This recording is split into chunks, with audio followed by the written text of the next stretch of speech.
Assalamualaikum warahmatullahi wabarakatuh. Semangat pagi semuanya.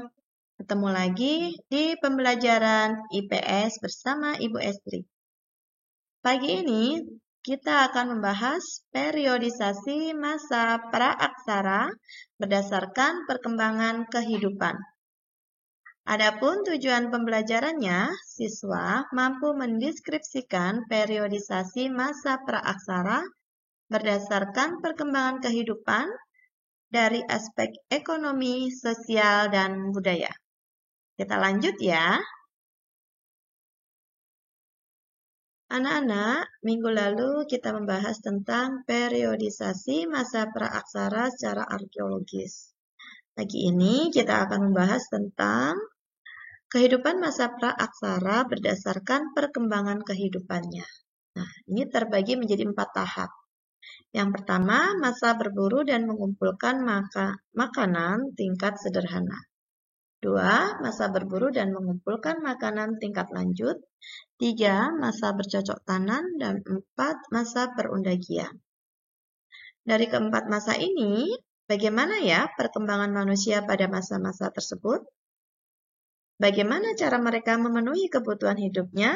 Dan bagaimana hubungan antar mereka dalam membentuk sebuah kelompok?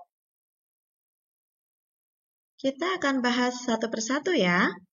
Oke, pertama kita bahas masa berburu dan mengumpulkan makanan tingkat sederhana. Coba kalian amati gambar yang ada di situ. Ya, terdapat gambar masa berburu dan mengumpulkan makanan. Diperkirakan masa ini terjadi pada zaman Paleolitikum. Nah, manusia yang hidup pada masa ini masih rendah tingkat peradabannya. Bisa kalian lihat di dalam gambar. Kehidupan ekonomi pada masa ini masih tergantung pada alam, kebutuhan makanan dengan berburu dan mengumpulkan umbi-umbian, buah-buahan, daun-daun di sekitar lingkungan atau sering disebut dengan istilah food gathering. Mereka masih berpindah tempat atau nomaden.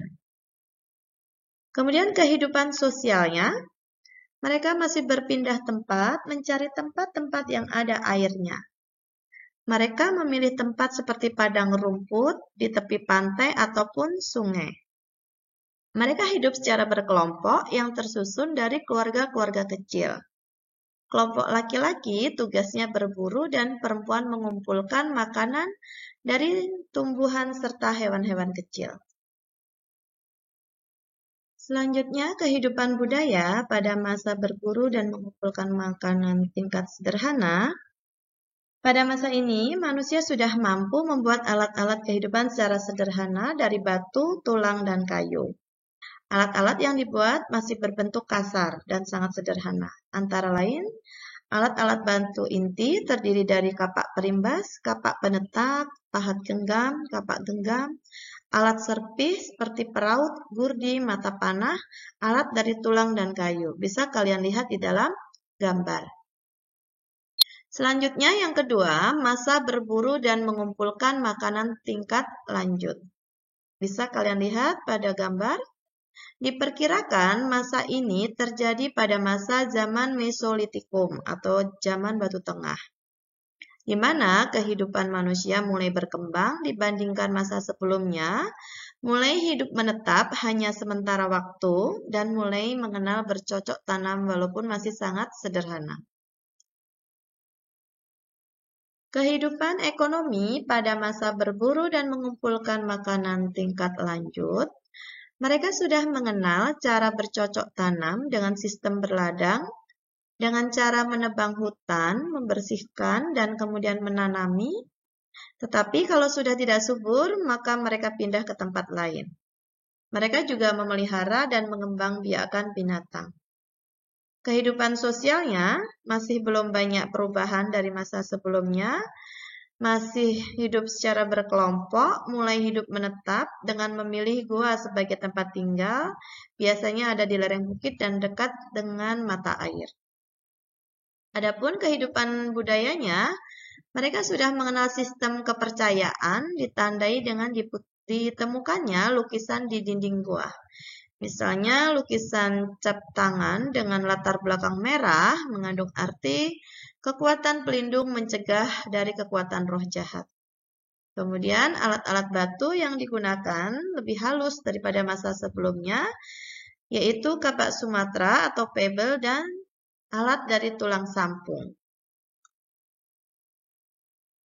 Masa yang ketiga yaitu masa bercocok tanam. Masa bercocok tanam diperkirakan semasa dengan zaman Neolitikum atau zaman batu baru atau batu muda.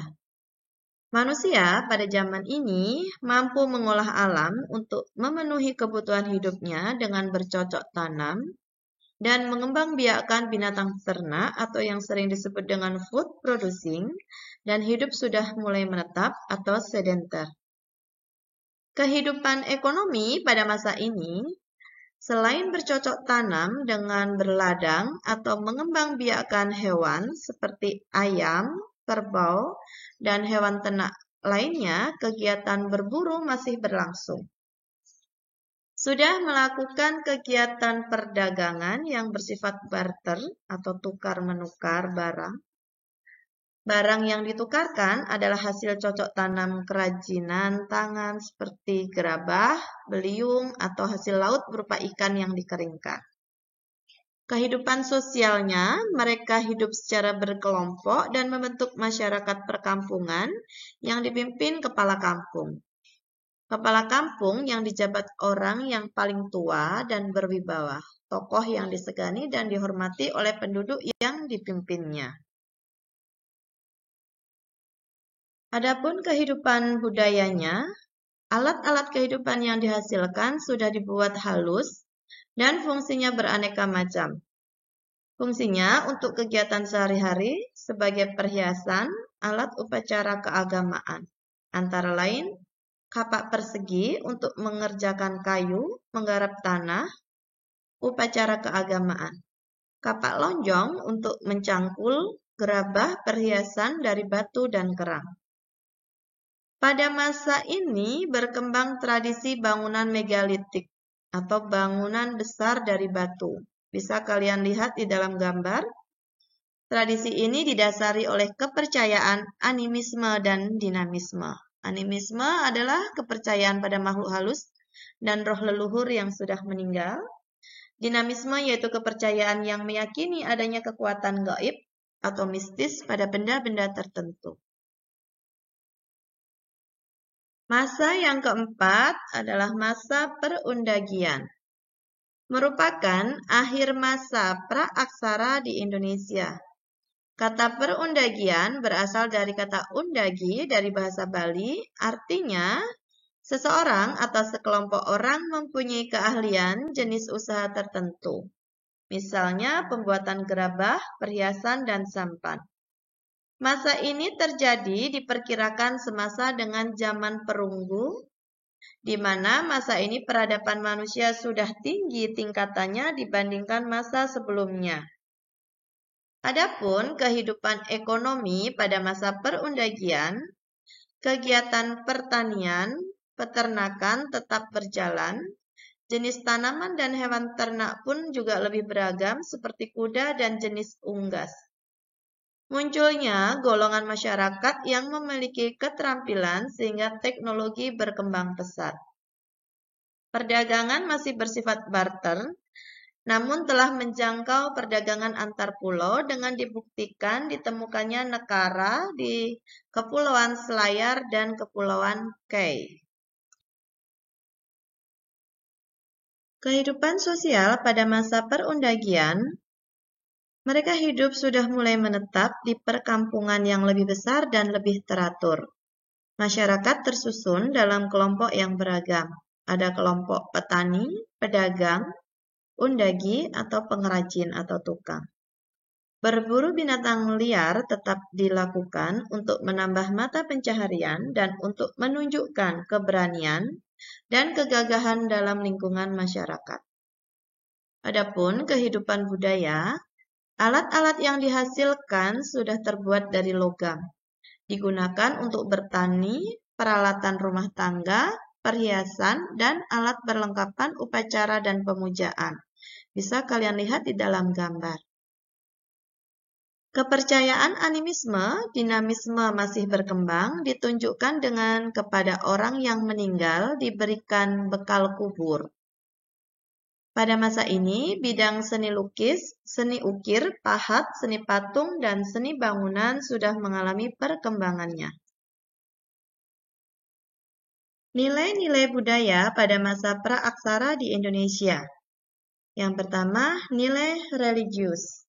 Masyarakat praaksara, mereka sudah mengenal kepercayaan terhadap adanya sebuah kekuatan.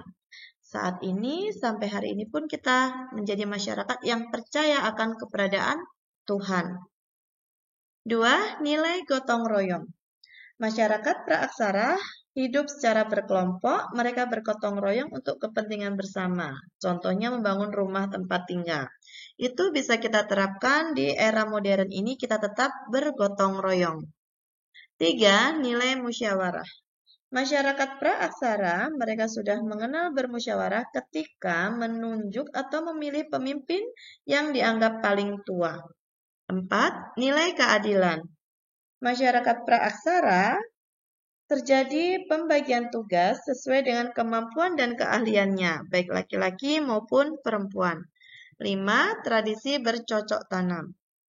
Masyarakat praaksara untuk memenuhi kebutuhan hidupnya adalah melakukan cocok tanam. Hal ini dibuktikan dengan alat-alat pertanian seperti beliung persegi. 6. Tradisi bahari atau pelayaran. Masyarakat praaksara telah mengenal ilmu astronomi untuk berlayar dari pulau satu ke pulau lainnya dengan menggunakan perahu yang sangat sederhana yang disebut dengan perahu bercadik. Anak-anak, dari apa yang sudah kita pelajari hari ini, bahwasanya periodisasi berdasarkan perkembangan kehidupannya ada 4 tahap. Yang pertama, masa berburu dan mengumpulkan makanan tingkat sederhana. 2. Masa berburu dan mengumpulkan makanan tingkat lanjut. 3. Masa bercocok tanam. 4. Masa perundagian. Alhamdulillah, selesai sudah pembelajaran kita hari ini. Tetap semangat belajar ya. Dan ingat, stay at home. Bye-bye. Wassalamualaikum warahmatullahi wabarakatuh.